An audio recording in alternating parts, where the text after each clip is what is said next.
Glória a Deus, louvado seja o nome do Senhor. João capítulo 7, versículo 32. Os fariseus, ouvindo a multidão murmurar essas coisas a respeito de Jesus, juntamente com os principais sacerdotes, enviaram guardas para o prender. Jesus disse: ainda por um pouco tempo estou com vocês, e depois irei para junto daquele que me enviou. Vocês irão me procurar, mas não me acharão. Vocês também não podem ir para onde eu estou. Então os judeus disseram uns aos outros: para onde ele irá, que não o possamos achar? Será que pretende ir para a diáspora entre os gregos, a fim de ensinar os gregos? O que significa isso que ele diz? Vocês irão me procurar, mas não me acharão. Vocês também não podem ir para onde eu estou?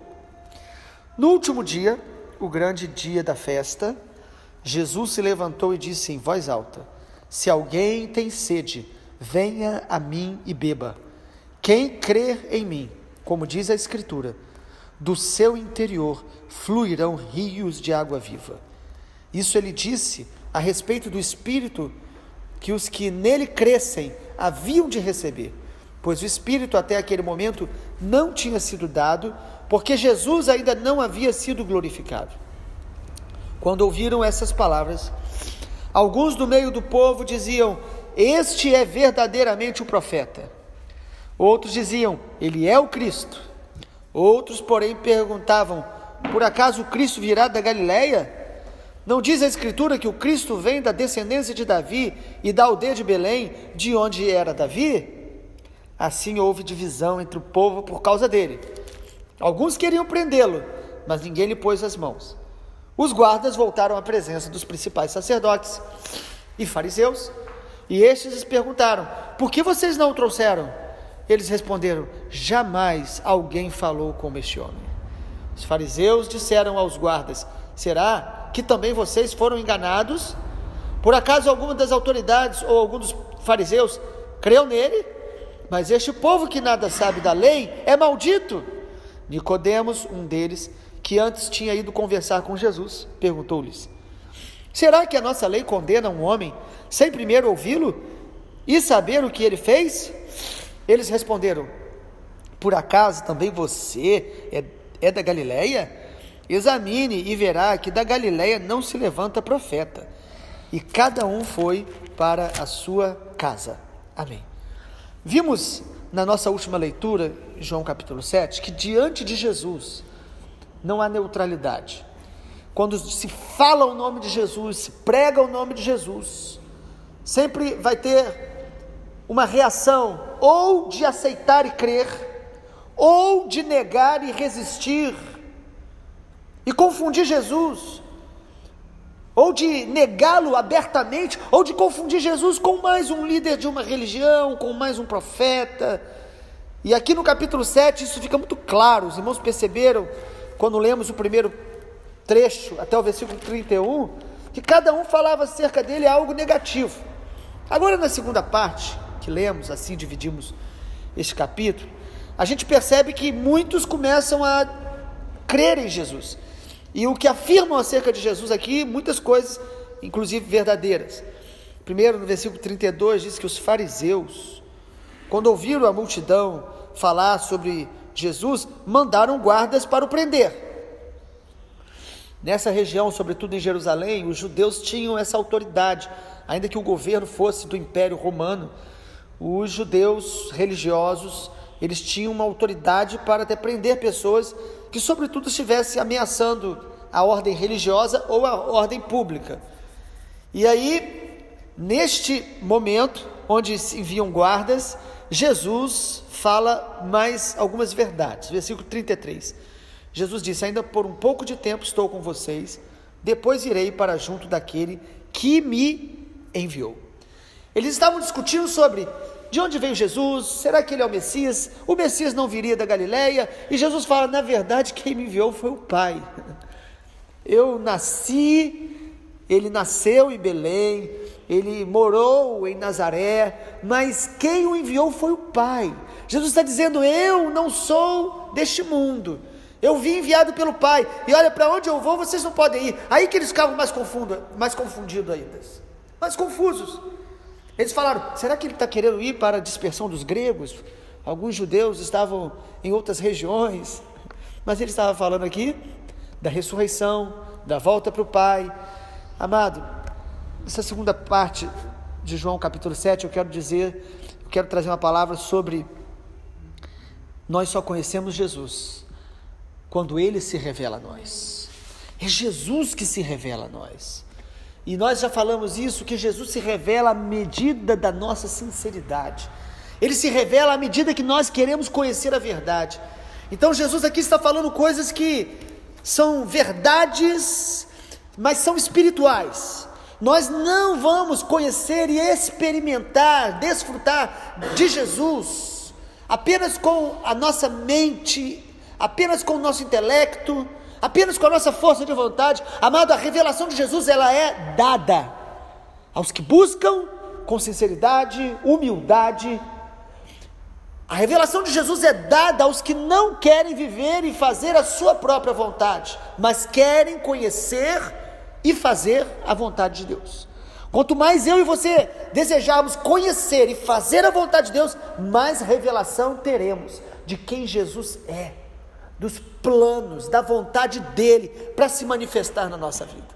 É preciso coragem, sinceridade, humildade para se achegar a Jesus e falar: muda a minha vida, transforma a minha vida, mas eu quero conhecê-lo, eu quero me submeter à tua vontade, à tua presença, aos teus planos. Quanto mais houver essa decisão dentro de nós, mais revelação de quem Jesus será nos dada. E aí, no versículo de número 37, no último dia, o texto diz: o grande dia da festa. Os irmãos lembram que é a festa dos tabernáculos, festa das colheitas, onde eles celebravam as colheitas que Deus trazia. Eles estavam aqui festejando, reconhecendo que a chuva é uma bênção de Deus, que as colheitas, as provisões são bênçãos de Deus. Diz o versículo 37 que Jesus levantou e disse em voz alta, uma proclamação aqui poderosa do nosso Senhor Jesus. Ele disse: se alguém tem sede, venha a mim e beba. Nós temos revelação de Jesus, nós conhecemos a Jesus, nós desfrutamos a Jesus na medida da sede que nós temos, do desejo, do querer. Jesus fala: quem tem sede, venha a mim e beba. Nos lembrando lá do profeta Isaías, quando no capítulo 58 ele diz: vinde a mim todos que têm sede, venham até mim, bebam. Em vários capítulos de Isaías fala e compara, e Jeremias também, a presença de Deus como esse manancial inesgotável. Lá em Jeremias o Senhor diz que o povo tinha cometido 2 males contra ele: deixaram ele o manancial de água viva e cavaram cisternas rachadas que não retêm água. Às vezes nós estamos tentando construir cisternas, ou seja, algum tipo de sistema onde a gente possa armazenar aquilo que Deus nos dá, de forma que nós não venhamos a precisar buscá-lo, não venhamos a precisar estar diante dele todos os dias. E aí nós construímos as cisternas. É uma figura, um símbolo muito interessante bíblico. Há pessoas que elas experimentam algo de Deus, vão num culto, leem uma palavra e elas acham que elas podem viver e sobreviver daquilo, mas Jesus diz: eu sou a fonte, eu sou a água viva. Você não vai experimentar Jesus apenas um dia, apenas uma experiência religiosa, mas nós precisamos todos os dias beber da presença dele, estar diante dele. E Jesus diz aqui: quem tem sede, vem a mim. Primeiro, nós precisamos ter sede. Nós precisamos pedir a Deus: aumenta a minha sede pelo Senhor e não pelas coisas dessa terra. Peça a Deus, amado, sede por Ele, porque Ele promete: derramarei água sobre o sedento e torrente sobre a terra seca. Segundo, para a gente poder se aproximar de Jesus, nós precisamos vir até Ele, porque o texto diz: se alguém tem sede, venha a mim. Quantas vezes a gente vê esse convite na Bíblia? Quem tem sede, venha a mim. Vinde a mim todos que estáis cansados, buscar-me-eis e me achareis, quando me buscar de todo o coração. Amado, essa decisão é sua e minha, todos os dias. Quanto mais nós temos sede, mais nos achegamos a Jesus, mais revelação teremos de quem Ele é, mais desfrutaremos da sua presença.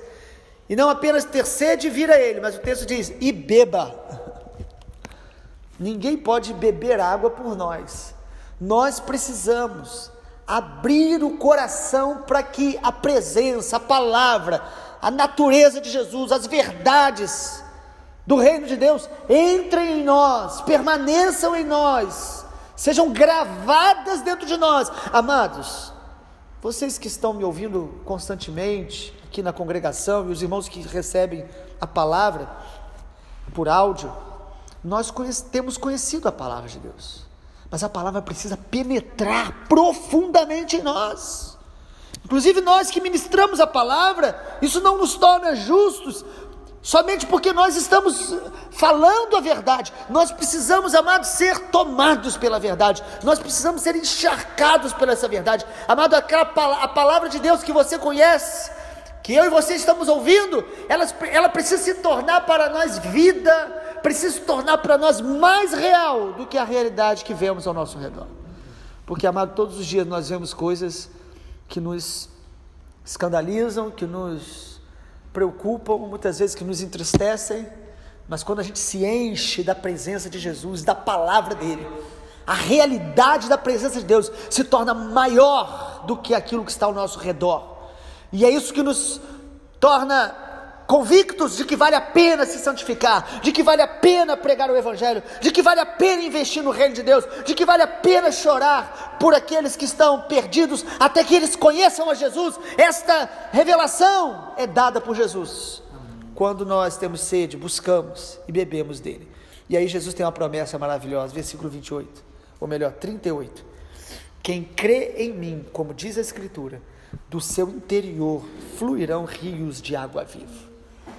Quando cremos, nos achegamos a Jesus, não apenas nós bebemos dele, mas dentro de nós nasce uma fonte. Nós bebemos de Jesus e nos tornamos, de alguma forma, uma fonte. Jorrará de dentro de nós, rios de água viva fluirão de dentro de nós, para abençoar outros, para ministrar outros, para sarar outros. A fonte é o Senhor Jesus. Mas o texto diz, versículo 38, do seu interior vão fluir rios de água viva.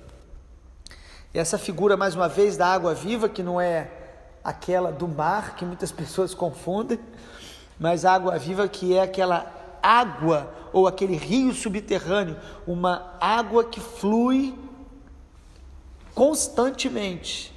Quando alguém cava e acha num poço, acha água, é maravilhoso, mas quando alguém cava e acha um rio subterrâneo, uma água que flui constantemente, isso é chamado dessa água viva. Quando você e eu recebemos a Jesus, dentro de nós, o rio de Deus começa a fluir.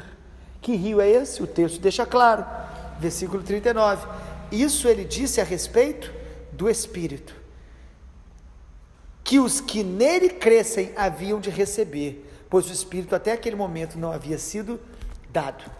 Irmãos, lembrem que Jesus estava no meio de uma festa religiosa, mas há muitas pessoas que estão no meio dos cultos, das festas e da religião, mas não estão bebendo da água viva, não estão experimentando o fluir do Espírito Santo. Jesus chega no meio de um sistema religioso e diz: eu sou o único que posso dar a vocês a água que mata a sede e tornar vocês um jorrar da água viva, que é o Espírito Santo. Não apenas Jesus sacia a nossa sede, mas ele vem habitar em nós pelo seu Espírito e nos torna um canal para que o Espírito Santo possa tocar pessoas. E o que acontece a partir do versículo 40? O que sempre acontece quando o Evangelho é pregado. O texto diz que quando ouviram essas palavras, alguns do povo diziam o quê? Ele verdadeiramente é o profeta. Outros diziam: ele é o Cristo. Outros, porém, perguntavam: por acaso pode vir o Cristo vai vir da Galileia? Amado, nós estamos sempre ouvindo o Evangelho, mas nós vamos nos posicionar, se nós queremos crer, nos render, nos entregar a Jesus, ou se nós vamos ficar alimentando dúvidas, incredulidades, Há pessoas que não querem crer no Evangelho porque elas não querem se submeter a Jesus. E aí elas começam a alimentar as suas dúvidas, elas começam a usar o mau testemunho, o mau exemplo de pessoas que estão envolvidas com o Evangelho para justificar a sua apatia ou o seu distanciamento. Tudo isso é desculpa, porque todos nós vamos comparecer diante do tribunal de Cristo. E nós vamos prestar contas de não apenas dos nossos atos do dia a dia, mas o que mais vai estar realmente sendo considerado diante do trono de Deus é o que nós fizemos acerca do Senhor Jesus. Quem é Jesus na nossa vida? Até aqueles que creem em Jesus, eles vão decidir qual é o nível de comprometimento que eles querem ter. Porque alguns parece que eles querem Jesus, mas eles querem também agradar ao mundo. E a Bíblia diz que aquele que ama o mundo, o amor do Pai não está nele. Para concluir, a partir do versículo 46, o texto fala que os guardas que foram enviados pelos sacerdotes e fariseus voltaram até eles. E eles falaram: cadê? Vocês não trouxeram Jesus? E os guardas responderam no versículo número 46: jamais alguém falou como este homem. Até os guardas ficaram impressionados com a forma que Jesus falava.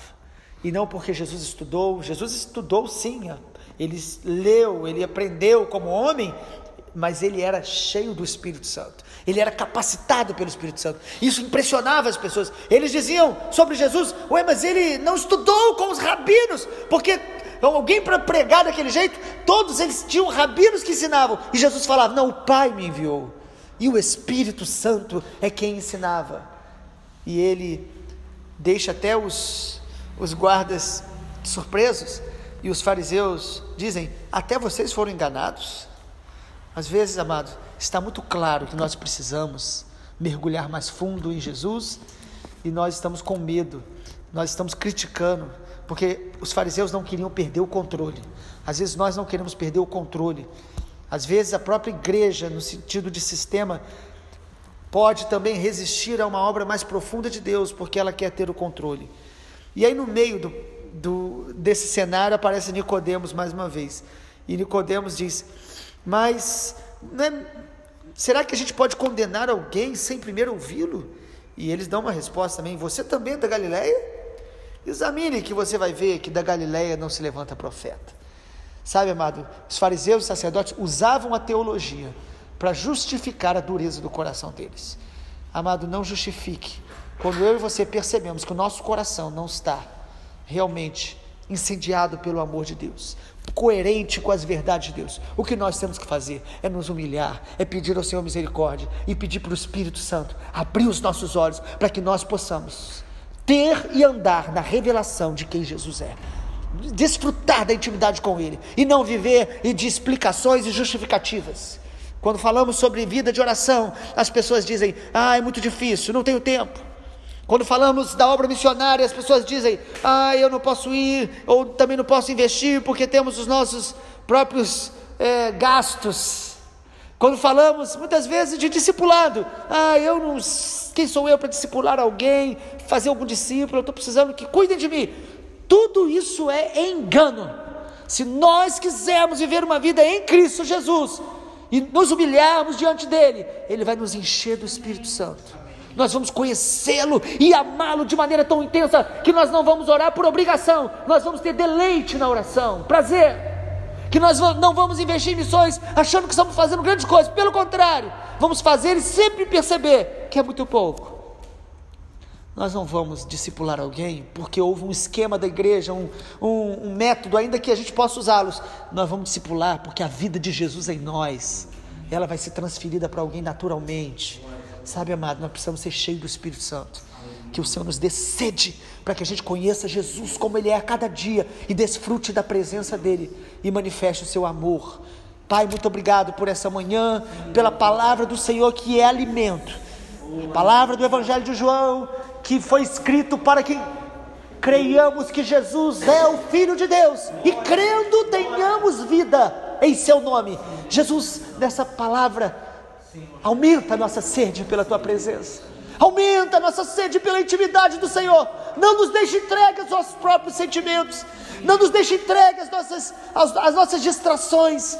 Não nos deixe, Pai, estar justificando a apatia espiritual com teologia, com qualquer que seja a explicação. Livra-nos do mal, pois Teu é o reino, o poder e a glória. Senhor Jesus, encha-nos do Espírito Santo e faz fluir este rio de dentro de nós, rio de vida, rio de paz, rio do amor, do perdão, da gratidão, do louvor, ao nome do Senhor, em nome de Jesus. Amém, Senhor.